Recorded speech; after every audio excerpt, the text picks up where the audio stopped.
Welcome to our workshop, which is titled Produce on Demand Today. It would be difficult to overstate the promise of manufacturing on demand holds, or some of the sheer number of problems it could solve. So when we talk production on demand, we're talking about solving the problems related to waste. We're talking about problems related to dead stock, to markdowns, to all manner of ethical and environmental harm eliminated in one fell swoop. But at the same time, I know the reason that a lot of people have joined this afternoon's session, which will run for a full hour, is that the scale of the change required is something that a lot of brands and their factory partners have pigeonholed as being too big to tackle for a variety of different reasons. And in fact, as I'm introducing our panel members, which I'll do in a moment, I'd like to ask if each of the attendees could answer the poll question that's now open. So if you take a look in the top right, you'll see that there is a chat box and there is a poll that's currently open. Now, the poll question I'm asking is, what do you perceive as being the biggest barrier to scaling on-demand production? And there's some options there. There's brand integrity, i.e., do you see an issue around the way that the brand communicates to the consumer? Is that something you're concerned about? There's the question of consumer experience. What does it mean to deliver this to the consumer in a satisfactory way? There's the question of what does it mean to componentize design and development in a way that allows configuration, personalization, on-demand production. And there's the one that's very quickly emerging as the leading concern, which is manufacturing agility. So I'll let everybody ping their responses in there as I talk. Now, the one thing that whatever barrier you feel is the most prominent, I'm confident that we're going to be able to touch on it today, because the next hour is going to be given over to showcasing a make-to-order model in operation. And joining me today are people who represent the brand, the factory, and the connecting platform in that picture. I'm going to introduce them all in a moment, and as we're going through all of that, we're then going to move on to some structured questions before we hopefully have a bit of time for audience Q&A at the end as well. Now, you can feel free to type any questions that you might have in the text box while either I'm talking or while one of our participants or panelists are talking. If they are particularly timely questions, if they're directly related to something that's being spoken about at the moment, I might jump in and ask them then and there. If they're more general, I might buffer them to the end when we have sort of 5 to 10 minutes allotted for Q&A. And if time doesn't permit, in that basis, we can even take them offline. And I'm confident the panelists won't mind answering them via email. So I'm also going to apologize in advance if I mangle any of my Portuguese pronunciation. I don't speak Portuguese, whereas our panelists are all very, very fluent, very, very competent in English. So I'm at a distinct disadvantage here. And in fact, Teresa from Houspring, this is actually her first webinar that she's delivering in English. So it's something that it's very much a disadvantage for me, and you folks are very capable in that area. So I'm going to introduce each of the panelists now. First, we have Gonzalo Cruz. Gonzalo is co-founder and CEO of PlatformE. He's a multilingual industrial engineer, business designer, and entrepreneur. He sits on the advisory board of multiple companies, and he co-founded PlatformE, which is a fashion industry platform for on-demand manufacturing. It powers made-to-order and mass digital experiences for some of the biggest fashion houses under the LVMH and Kering umbrellas, as well as other independent groups. Gonzalo is passionate about the uses of technology for retail, e-commerce, and extended reality. Next, we have João Esteves. He is co-founder and CEO of DiVERGE Sneakers.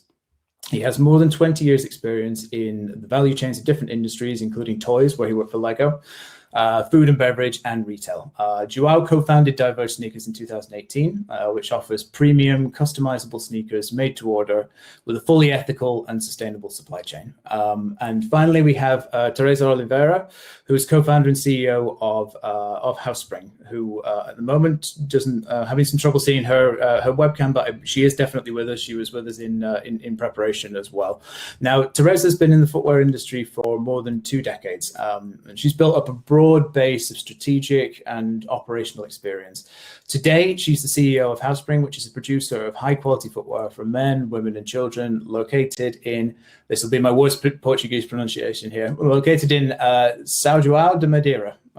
I'm not entirely sure how I did on that one, but I'm now going to show I'll show a short video that Teresa has sent over, which does a good job of capturing what Houspring is about. So bear with us for one moment, and we'll come back into the structured questions in an instant.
I'm going to come to you first, and let's start with some context. So I'd like to ask you, if you don't mind, could you spend a few minutes explaining to us why the shift from the traditional model, what you might call it, of bulk production, inventory holding, why it's so essential to make that transition today? And can you tell us what role PlatformE is playing in enabling that transition?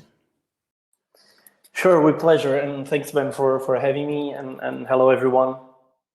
Yeah, so the elephant in the room, in fashion industry's room, has been dealing with inventory, dealing with stock. And actually, after COVID, I think it's more than an elephant, maybe a few elephants and whales and all the big animals. So it is definitely the #1 challenge that the industry faces, and it's not a topic of today. It has been like this for many decades. So one of the challenges, it's actually structural. It is by design. Let me give you 2 or 3 data points. So 99% of brands do not own their factories. Okay, so almost all brands work with external factories. And on the other hand, the vast majority of fashion brands sell on external domains. So in the 2 very extreme poles, high volume and luxury, you might have brands that own their own sales domains, say Inditex, H&M, Primark, and the luxury folds, LVMH, Kering, etc. So those 2, they might have their own stores, and they might control more than half of their sales channels. Everything else, volume, mid-market, and premium brands, they rely on boutiques, wholesalers, platforms, marketplaces, etc. So if by default, every factory that you work with is external to you, and a big chunk of your sales channels are actually not owned or controlled by you, it's very, very challenging to react on a very, very fast way, receiving the sales data and informing to the supply chain in real time. It's very, very complex to connect those dots that are external to you. And for the first time ever, we are now facing 2 or 3, I would say, paradigm shifts. And I will just highlight 2 or 3 that happen to be the pillars that PlatformE combine. The first is scaling the adoption of digital fashion. So for the first time ever, we are seeing a strong presence of 3D digital twins, what we call e-fashion. And for the first time ever, we are seeing brands adopting digital styles to start selling instead of having to make physical samples that typically take long weeks, if not months, to be completed. So you can, as a brand, have a beautiful retail-ready digital representation of your product, and you can start working with that to start selling. And then what we have made at PlatformE was to create modular tools that essentially embed this digital twin, e-fashion, into the point of sale. And say, let's use as an example a brand that works with 30 different points of sale. It could be boutiques, this could be platforms, external platforms, this could be online e-commerce. We will embed this information in every single point of sale point, sorry on the redundant word, and connect in real time to the factory. And with this, that seems relatively simple, yet it's complex to execute. We can inform the supply chain on the real market activity, eventually accelerating or decelerating specific styles, specific sizes, specific options, specific colors, specific permutations, and removing some of the risk out of the equation. So the typical push model, I create, I produce, and then I will push it to the market, assuming a lot of risk. And historically, we know that the sell-through ratio has been gradually going lower and lower and lower. Right now, it's in the 60 to 65%. There's a lot of end-of-season stock. There's a lot of inventory. There's a lot of stock risk. If we connect in real time the point of sale and the point of production, we can reduce that risk, and we could do something that has never been done, which is doing at scale for specific for specific product categories. We're able to scale this to the orders of thousands, and again, removing the stock risk and preserving the margins. This is absolutely key. We don't want to make this a viable model if you lose margin.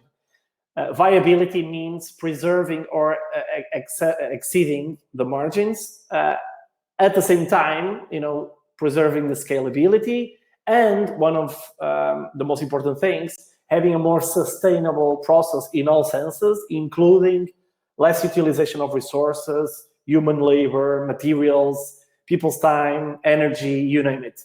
So we connect these three dots, e-fashion, point of sale, factory, and we want to create this flywheel at scale to have, again, more and more brands, more and more retailers benefiting from a real-time model of consuming and producing fashion. Perfect. And we've had a question from the audience, Gonzalo, which I'm going to ask now because it's one that was once destined to come up when this conversation arises, which is around raw material. And if I'm reading it correctly here, the question is around minimum order quantities. So the question is around, which I think it's a logical thing to ask when it comes to a make to order model. Would you mind speaking to that? For sure. This really depends on product category. Unfortunately, no one has a silver bullet that covers 100% of the product categories. I'll just focus on two product categories, ready-to-wear and footwear, because those two are very, very specific, and we could add others like leather goods, knitwear, etc. Take footwear.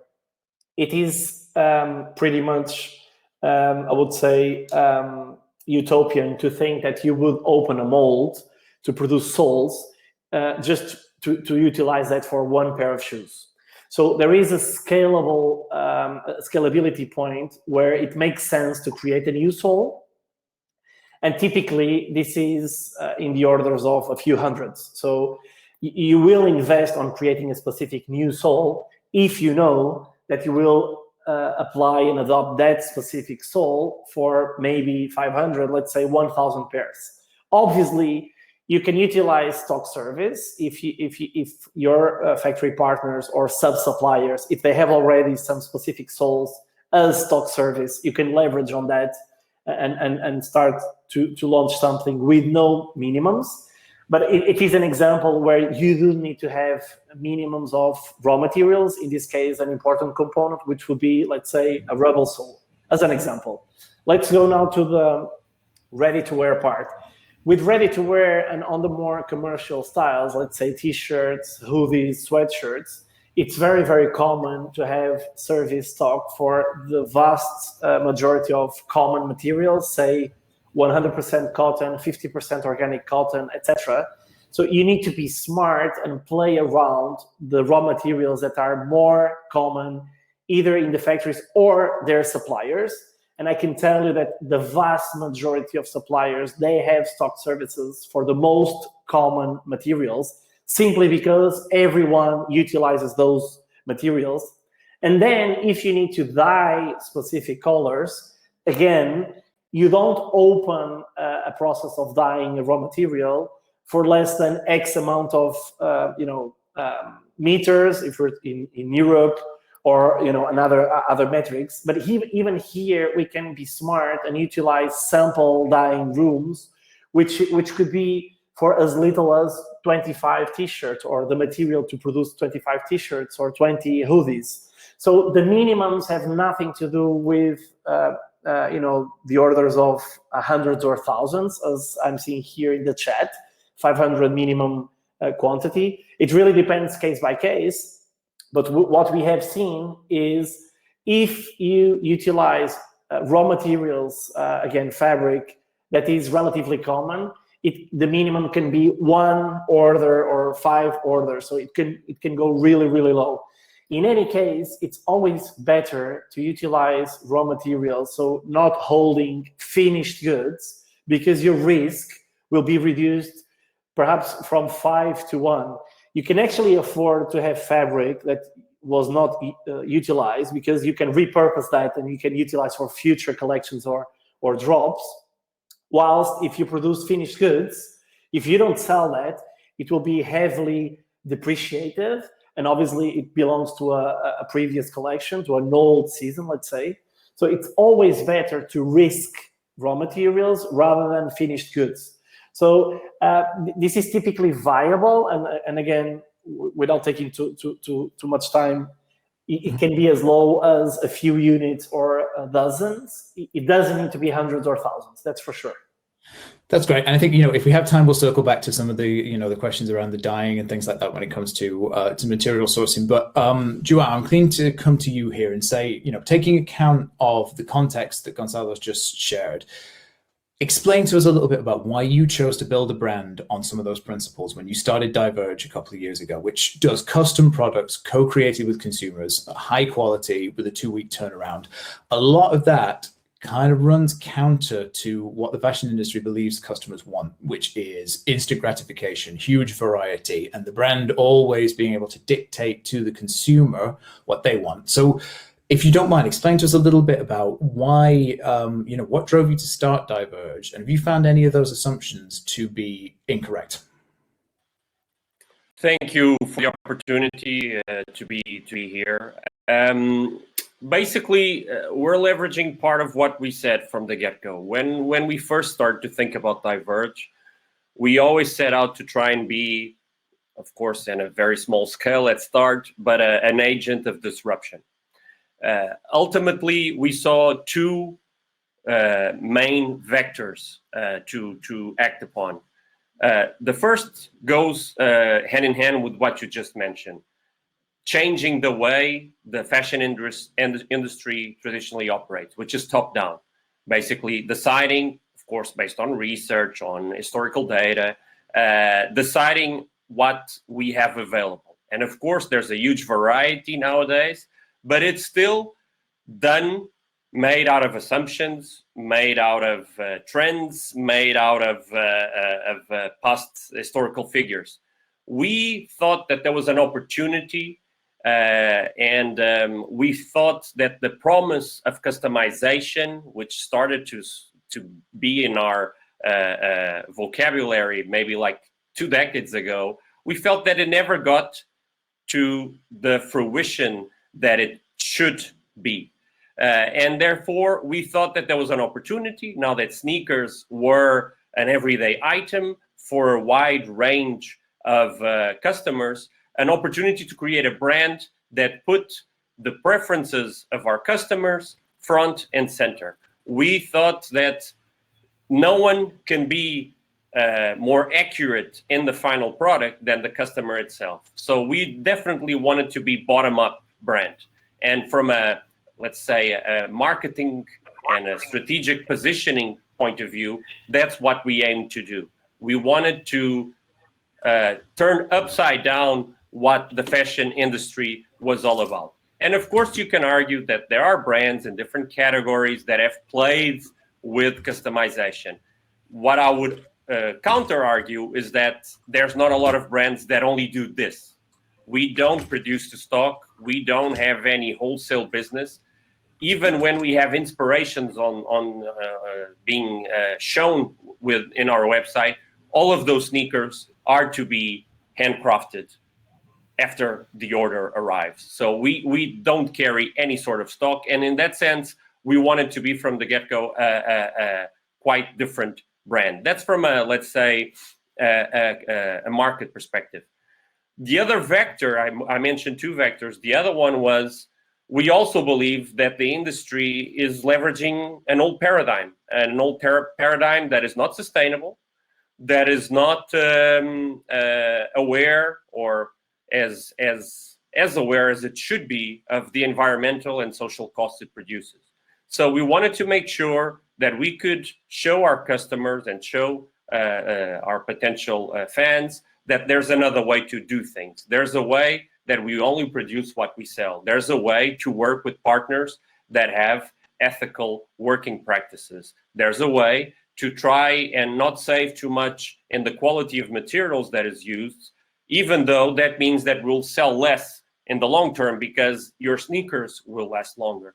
So we definitely wanted to be a purpose-driven brand that really put the customer as part of the journey, as part of in the car. So right there with us in designing, co-creating sneakers, but we also wanted to make sure we did it in a way that is oriented to sustainable development goals.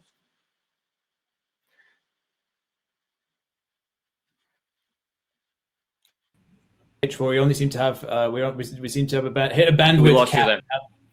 3 limits. Yeah, we have three webcams active only. So you'll persist without viewing my face, which I'm sure you can all deal with that small sacrifice. Because I wanted to ask a question to you again, Joao, if you don't mind, and I want to bring Teresa in here as well, because one of the key problems with fashion is overproduction. That's something that COVID showed us an extreme example of, where inventory and dead stock became a weight that the industry suddenly couldn't bear. But the issues with that stock-driven model have been endemic from well before COVID. So, but at the same time, mass production is how a lot of brand and factory relationships are designed. Whereas your relationship, the relationship between DiVERGE and Houspring, is different. So could the two of you spend a couple of minutes explaining to us how you work together to make to order a reality? So starts the lady first. So sorry also with my camera. Thanks for the invitation. Concerning this point, I think it's important from the beginning have a strong relationship between the brand and the factory. And I think there are 2 points that can help in all the process. I think one of them is the design, to make and to guarantee that the industrialization go faster.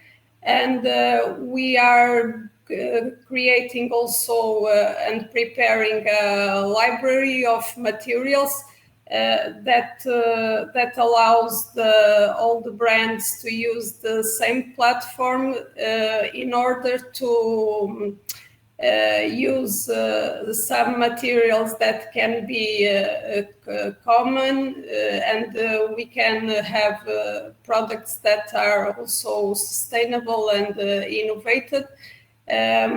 But with this library that we want to create, that's allow our clients to work in a base that is more easy to to control the supply channel. For example, when we talk about leathers, our suppliers, most of them have a stock service, and we don't need to make a huge stock of leather because the service is very quickly.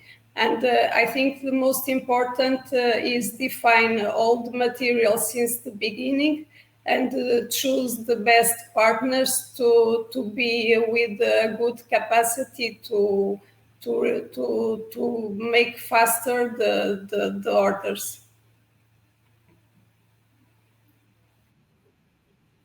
Is there anything you'd like to add to that, Joao? Because I think it's a two-sided perspective, and I think we're going to come back to this a little bit later in terms of how brands and factories can prepare for a future where on-demand and make-to-order production is more common. But just concentrating kind of purely on your current working relationship, the way that DiVERGE and Houspring work together. Is there anything you can add to that? Absolutely, and it picks up on what Teresa has mentioned. But I would, from a client perspective in this relationship, although we don't behave like such, we play that role. I think there are two keywords.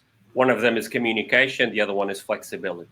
Okay, as things stand now, and that's what we as a team composed of three companies is trying to improve significantly, is to make sure that communication flows constantly, because one of the biggest challenges for both the brands and the manufacturers is the requirements of constant communication are quite different from a regular bulk production process, where you have an estimated shipping date and you send a purchase order and things take their time and you ask once in a while what's the status, but there's an hiatus of communication. In our case, it demands a lot of everyone involved. A constant communication, a willingness to understand that one pair of sneakers is just as relevant in this particular case with this particular brand as if it was an order of 10,000 units. So communication is, of course, one of the things that we have to be very aware of. The other one is flexibility, and Teresa made a few examples of that. We cannot be, as a brand, in this type of setup, the typical client of saying, okay, here's the design, here's the style, here are the materials, here's the technical drawings, see you, we'll start sending orders, and we hope you fulfill them as agreed. There has to be a lot of flexibility to review materials, to review designs, to be more present in specific moments to help the operation run more smoothly. And at the same, and just like that, the same happens from the factory side. There needs to be, philosophically speaking, much more flexibility from all entities involved in order to make things happen, because otherwise it's extremely challenging.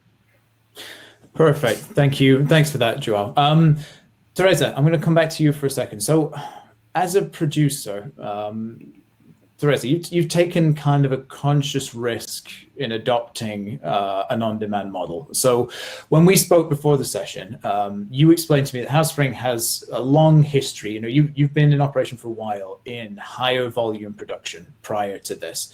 So could you tell us why you made that change from high volume towards make to order, and how you're making it work for you in terms of profitability and in terms of why it's important to carve out a competitive edge in what is a new but growing sector? So, as I told you, Houspring, we are in the business since 20 years, and most of the time was making massive production. So we work with clients that work high volumes. Most of them were like mono products, so huge productivity. And then 2 years ago, more or less 2 years and a half, we had the opportunity for the work with a brand that was customization. and the goal was to be involved in a different product because our main business is slippers, and this challenge was make customized men's shoes. So our challenge was for work like in opposite way. So one order, one client. This was a very challenge for us, but we thought at that time that was the way to reinvent part of the shoe industry, because it's a very traditional industry. And we believe that was the tool for the sustainability. So it was an opportunity that we start growing in this kind of business. Of course, it was a very hard time because we work just with a brand that was that start with customization. Of course, as we believe that this is the future, we were here since last 2 years invest in the business because we believe that we want to grow and scale in this area. So we are focused in growing on the make-to-on-demand production. Of course, it was difficult to be during these 2 years, but we are in. Houspring belongs in a group of a company that are in the automotive industry, and it was important because we use some synergies that could help us to grow. And financially was also a support at that time. So now we think that we are on the right time to scale the business for another level. Perfect. That's terrific. Thank you very much, Teresa. Much appreciated. Now, we've touched on this a couple of times already, but I'd like to talk about, if we can now, I'd like to talk about sustainability head on. Now, it's something that we touched on obliquely a bit, but it's a topic that I know everybody here is passionate about. Now, make to order obviously has sustainability benefits in that the industry is producing huge volumes of products in the hope that they'll sell. But there's a deeper side to the sustainability conversation as well. There's the understanding that the supply chain isn't just an abstract concept, but it's a service made up of talented craftspeople whose work is often exploited underneath the volume production model. So I'd like to, this is a subject I know you're all passionate about, so I'd like to open the next few minutes up to everyone's thoughts on this. And Gonzalo, I think I'll come to you first, because I know it's a subject close to your heart. No, absolutely. And as an industrial engineer, it's very hard to understand a sustainable model of consuming and producing fashion without this capacity to react in real time. So fashion is probably one of the slowest industries in the world adopting digital tools. This is point number one. And everything related to sampling, so creation, sampling, and showcasing needs to be more done on a digital way. Fashion, it's the number one industry in terms of analog and manual and physical processes. So even traditional industries like food are more digitized than fashion.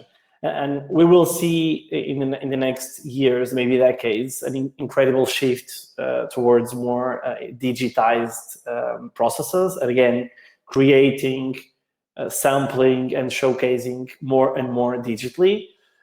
This will not be binary, so we will keep seeing, I'm sure, more than 2/3 of fashion sales coming through brick and mortar, physical, stores with physical stock. But if we think that we can optimize this to 1/3, it's huge. We're talking about trillions of styles, billions of value. This is tremendous. So as we know, fashion, it's still producing on a consistent way end of season stock, things that are not sold at all. And I'm here even excluding outlets and heavily discounted styles, even considering those B, C, D plans, outlets and offloading through creative ways and sold items. We still generate on average 8 to 10% of literally waste stock that goes directly to landfills, incinerators, etc. This to me, and now I hope to the humanity, it's definitely not possible. It shouldn't occur. And if we were talking about 0.5%, 0.4%, we could be arguing, is there space to optimize? When we see such a big number, 10% of a trillion volume industry, we're talking about billions of garments going directly to landfills and incinerators every single collection, season, year. So this is, to me, obscene. And COVID has accelerated that because it has become quite obvious, evident that all the warehouses were completely packed with unsold items. And for the first time ever, finally, I would say that family businesses, C-level, senior executives, they have started to talk, because typically, especially in big companies, everyone operates in silos. And let me just give this example. The head of sourcing, procurement, production, her KPIs are typically high quality, low price. Whilst, people that lead sales and marketing, their KPIs are sell-throughs, the capacity to sell more and more. And typically they have separate KPIs that don't talk to each other. So the head of sourcing and procurement will be incentivized to have more volume to get lower average costs per unit, preserving the same quality. And then it will be the sales or marketing or merchandising team's challenge, to have a higher rate of sell-through and full price sell-through. But they don't talk and they don't define a common goal, which to me should be based on margin, risk, and waste. And for the first time ever, we know that we've seen many discussions, C-level executives, owners of businesses, retailers, and fashion companies, they are now approaching this with a slightly different angle, including the risk, I'm talking about the stock risk and waste in the equation, and making the two departments or several teams, collaborating and saying, hey, is it okay to pay more on the cost of production if we reduce the waste? What is the buffer that we have in terms of costs versus the buffer or on the unsold items? Can we pay more, 10%, 20%, 30%, if we reduce the unsold items to 10%, 20%, 30%? And for the first time ever, we're seeing these variables included in the equation. I don't have any doubts that a more reactive supply chain, call it on demand, call it made to order, call it real-time fashion, there's so many synonyms to it. I don't have any doubts that this is the number one sustainability, driven impact or KPI, much more than recycling, because by definition, if you're recycling, you're again repurposing things that are either not sold or not utilized any longer. And if you stop that by default, it will be much better, because the utilization of people's time, energy, chemicals, raw materials, etc., is reduced.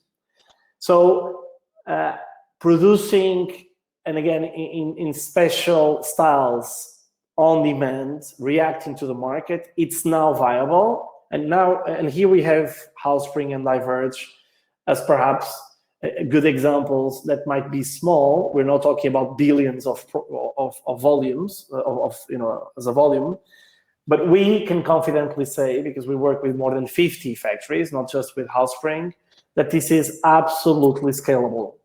We're setting up a hoodie factory that will be able to do 10,000 hoodies a day on an on-demand basis.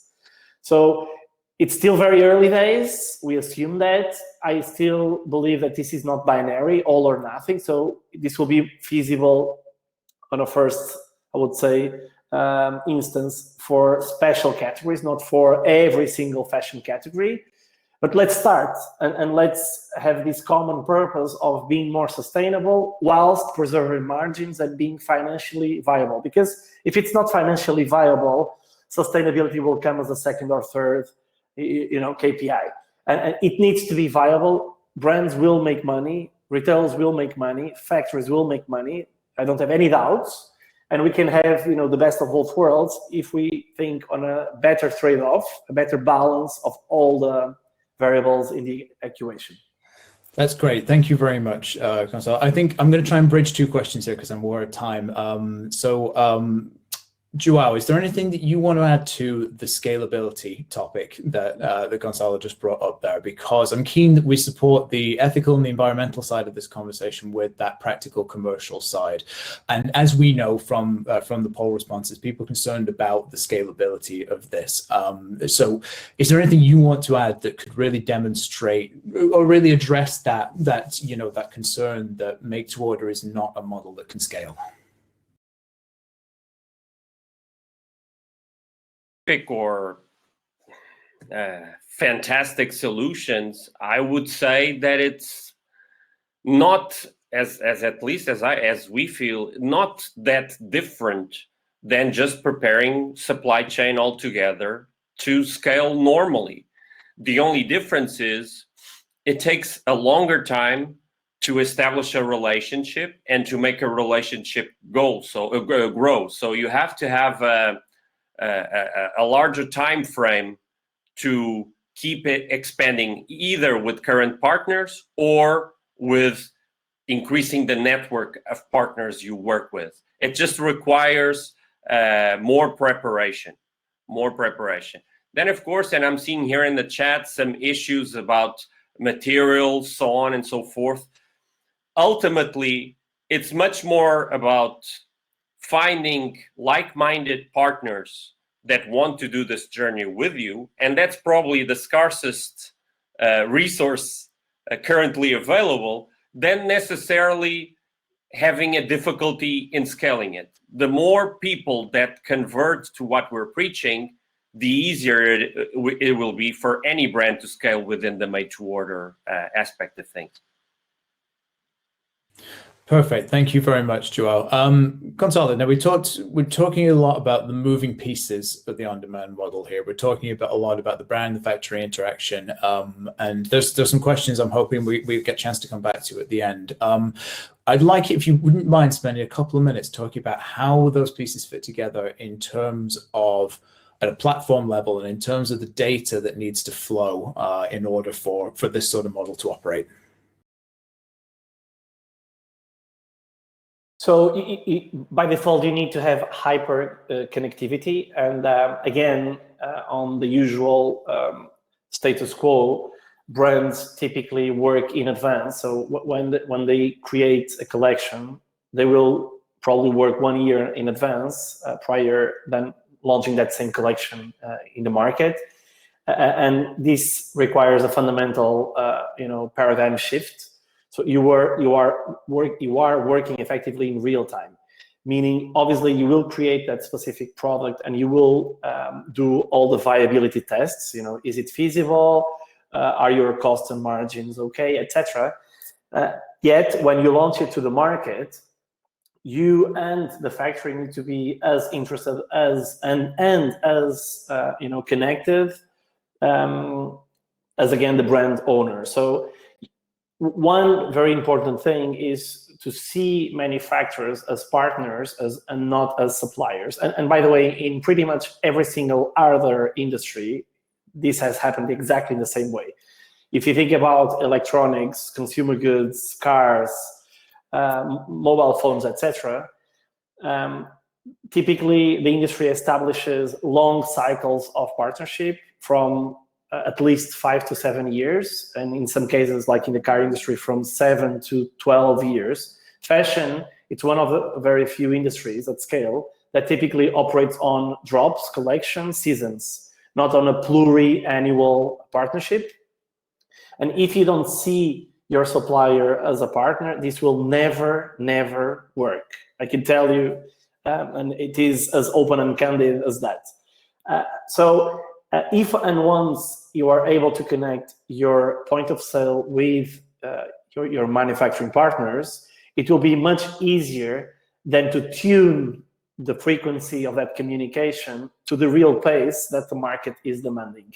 And then you will be able to accelerate or decelerate the production and replenish, reorder less of that specific material, more from the other size, whatever it is, in real time.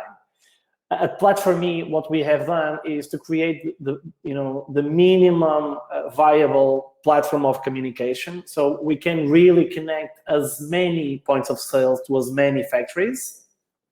But we don't do any magic. Our number one goal is to reduce the information lead time to 0. But the real magic, obviously, creating and producing something, it's not done by us. We're simply connecting, again, the real order request to the factory and allowing all the stakeholders to know the status of that process. It could be the production in real time. And this is key to scale, because obviously if you're selling your brand through a retailer, if he or she do not know the status of production, it will be a pain to scale that, because you will start to receive phone calls or emails from your clients. Hey, where's my order, etc. And we will still see a process of re-educating the customer, because for some products we can compete to almost instant gratification. As an example, we have delivered t-shirts, fashion t-shirts, not just merchandise, basic merchandise, in 2 to 3 days, which kind of competes with e-commerce operations. But on average, what we're seeing is, a reasonable lead time, it's 7 to 10 days. And to explain to a customer that she will have to wait 7 days or 10 days for a specific pair of shoes or a specific dress, it will come, the customer requests that same email or phone call that will ask, where is my dress? Where is my pair of sneakers? So if we don't have the platform that has every single relevant data in real time shared to all, this will never scale. So number one, selecting the right manufacturers and seeing them as partners, not as suppliers. Please stop the fashion caravan. So the industry refers to looking to the next manufacturer as the caravan. So the cheapest country is now Bangladesh. Let's go to Bangladesh. Now it's Ethiopia. Let's go to Ethiopia. And we keep moving as a caravan, like nomads, looking for the next cheapest country, next cheapest manufacturer. We need to stop that. And let's revert the KPIs and saying, okay, let's preserve the margin. Let's preserve the scalability. How flexible, to use João's and Teresa's word, how flexible can we go to keep you excited and as we are? So selecting the right partner, reducing the information lead time to 0, and you can do this on a one-to-one basis or select platforms like ours or other that you might find in the market. I'm not here to sell my platform. I'm here to sell the vision of a much better sustainable practice. We happen to be in the market, but if you find anyone else that can do that, great. I'm all up for that. And then the third one would be boldness. In every single paradigm shift, you need to take the bet. You need to take the risk. No one will bring a silver, bullet to you and say, "Oh, here it is, magic. It is a miracle. Just go for it." You need to test. You need to fail. You need to tune. You need to learn. I can tell you, as João and Teresa has just showed, this is possible, this is viable, this is scalable. Now you need to take that step. it won't be, a platform, a technological platform to do the magic for you. You need to do that bet. You, retailer, brand owner, or manufacturer, just try it. And I'm completely sure that in 5 years' time, we will look to the past and saying, how come we didn't scale this before? It was, and it is so obvious. By the way, this happened exactly in the same way in the car industry. We're doing in 2021 what Toyota did in the 70s and 80s. So this is a common history. History repeats. Mm-hmm. And maybe because of COVID, maybe because of many other arguments, we're seeing that paradigm shift now. It will happen. That's great. Thank you. Thank you very much, Gonzalo. And just because I'm aware some people are going to be watching this as a recording, they won't see the chat questions that are coming in. There's a lot of discussion around that, establishing those kinds of partnerships, building that sort of resilience, for posterity's sake, the biggest answer when it came to the polls was the concerns around manufacturing agility. So this is a model that is very much going to depend on building and establishing and growing those relationships between brands and building those collaborative channels between brands and factories. We have a few minutes left, so I want to see if João, Teresa, is there anything you'd want to add to the discussion we had earlier around how, for this to scale, the world is going to need a lot more factories like Houspring's to build a supplier base that can support the speed and complexity. And it's going to need brands that are prepared to work in that way and in that mutually beneficial way. If there's anything you can add in a couple of minutes that just to that idea, that would be very helpful. So what I believe it's also about sustainability for this kind of business. Just be worried about materials, and because now it's a trend, everyone comes and wants a sustainable material or a recycled material. This makes sense, but if all the channel doesn't work in that way, doesn't make any sense. So some clients come and they are worried about a sole that is eco-friendly, the fabric eco-friendly, but then they place an order for 100 pairs, 1,000 pairs for stock, and this is not what we want for the future. So we, of course, we don't have scale yet to be only on the on-demand process. We have our current business with high production, but at this time and what we are doing until the end of the year, we already start create a factory that will be a pilot unity only for make to order, because we believe with also what João say at the beginning, the communication between all the parts needs to be very transparent and on real time, because it's also a way to, for example, at the moment, our clients can see online where is the shoe, and the brands can be engaged with the final consumer to support with the right information when they are going to receive their goods. So I would like to add regarding your question and picking up what Gonzalo mentioned about the paradigm shift and the audacity and the boldness that one has at the moment, needs to have at that moment. And yes, absolutely, we do have to have it in this moment of change. But when you ask me from a brand perspective, how does this scale? I have the easiest of answers for you. The market is there. The market wants this to scale. I was very surprised with several elements, as although we are small, that are still surprising me in terms of percentage.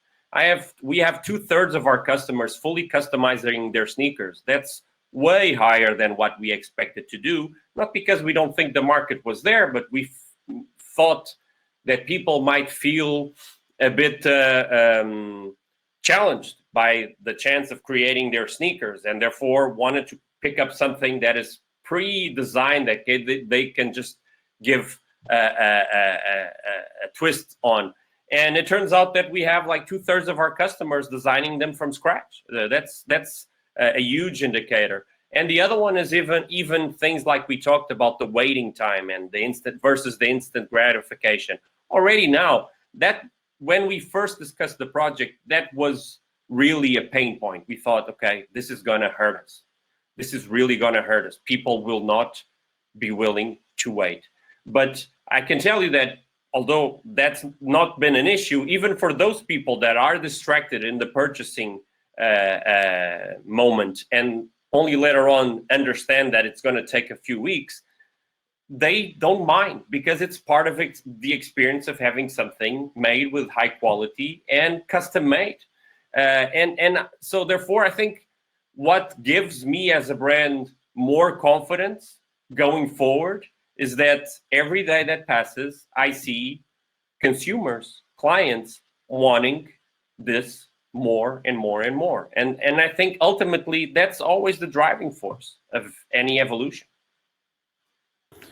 Perfect. Thank you, Joel. That was terrific. There's been some really great stuff put in the chat. I think the best thing we can do is to take some of these conversations offline, as I mentioned earlier. So I'll keep a record of everything, and if there's any great questions that I can put to the panelists, they can come back to people. But I wanted to come back to you just at the end now, Gonzalo, and just say, if you could give the brands and the retailers who are going to be watching this, either live or recorded, a piece of advice that they could act on today, a way to better understand the possibilities, or a way to make some measurable progress towards actually realizing this new model of production, it's always good to go away with an idea of how to act on something. And what would your suggestion be to act on this? So first and foremost, get the right KPIs. It's very common that on a specific collection, people analyze the cost of producing and the average full price sell-through, but it's not very common to see senior managers understanding and analyzing the indirect costs of the unsold items. What was the logistic cost for the unsold items? What is the warehousing and operational costs of unsold items? What is the carbon footprint of the unsold items? What is the loss of loss of time, loss of labor, the cost of, let's call it the opportunity cost of taking 20 or 30% of the factory time to do something that you're not selling? This is not as easy to measure as finished goods, real sales. It is harder to manage, yet it is measurable. It is viable and possible to be analyzed. Even when you get to that point, you will see that actually there is an incredible margin loss, and with this incredible margin loss, you can actually bear some operational cost upgrade. So the average cost of production can go higher, the average logistics cost can go higher if you're selling on a quasi 100% full price sell-through logic. So we need to change our mindset, and instead of fighting to have the lowest cost of production ever, not wanting to know what will be the waste, let's revert that and see, okay, what is the maximum cost of production that we can actually hold, considering a 0% waste, ideally a full price sell-through scenario. And for brands and for retailers, if and once they see this mathematical analysis, they will get surprised, as we have seen in many cases, that there's actually quite an important room of improvement. And actually this room will allow you to be much more flexible on finding on your supply chain the right partners and the right platforms for that partnership to make this to be viable and scalable. So this is absolutely doable. Technology-wise, operations, etc., we are doing it. So if we are doing it, we're not super women or men. It is possible, it is viable. This is not just meant to be niche, no. It will get to big numbers, dozens of thousands, hundreds of thousands per week. It is meant for every single price point, not just for luxury or mid-market. It can go to big numbers. It all starts with taking the risk, starting to do deep dive, and doing some pilots. More than happy to help, but if you find internally or with your own existing partners, those possible partnerships and pilots, it all starts with the first one. So my pledge is to start doing this.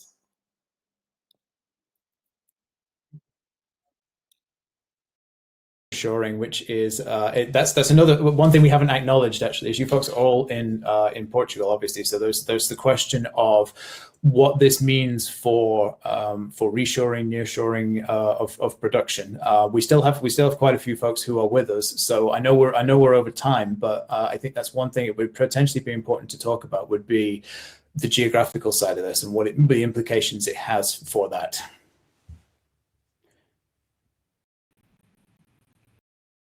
These three phases are based in Portugal. I think that Portugal will be for fashion what Toyota and Japan were for cars, again, in the 70s and 80s. And I'll try to explain why very, very briefly. Whether we like it or not, Europe has lost pretty much relevance in every single industry, with one exception. This is fashion. So the most important fashion groups are still European. And there is a very interesting fact there. The vast majority of them are still family-owned. So if we take Inditex or H&M, they're family-owned. If we see Kering, Hermes, Richemont, LVMH, they're family-owned. And maybe because they are still, they are big groups, and maybe because they are fashion-owned businesses, they care about the next generation. They care about the sustainability as a business and for their next generation. So we're seeing these dynamics, being more present in Europe. This doesn't mean that it's not important, obviously, in Asia and in the US. On contrary, we're seeing exceptional cases coming from Asia and North America, but somehow the leading countries in terms of legislation, again, sustainability practices, etc., somehow it happens to be led by Europe. In Europe, whether we like it or not, the ` 1 hub for production is Portugal. For high-end manufacturers, we still see France and Italy, and in some other countries like Spain and Romania, smaller hubs. But it's very, very key that Portugal, it's the textile, apparel, and footwear hub in Europe. And that's probably the reason why, in the intersection of all of this that I've just mentioned, let me give you just one example. Macron in France, he has, for the first time ever, legislated that unsold stock, inventory, should not be destroyed by law. And in Europe, as we have European Union, 27 states, typically this will roll out to the other 26 member states. This was approved last year in France, and I don't have any doubts that this will roll out to all the other European countries during this year or next year.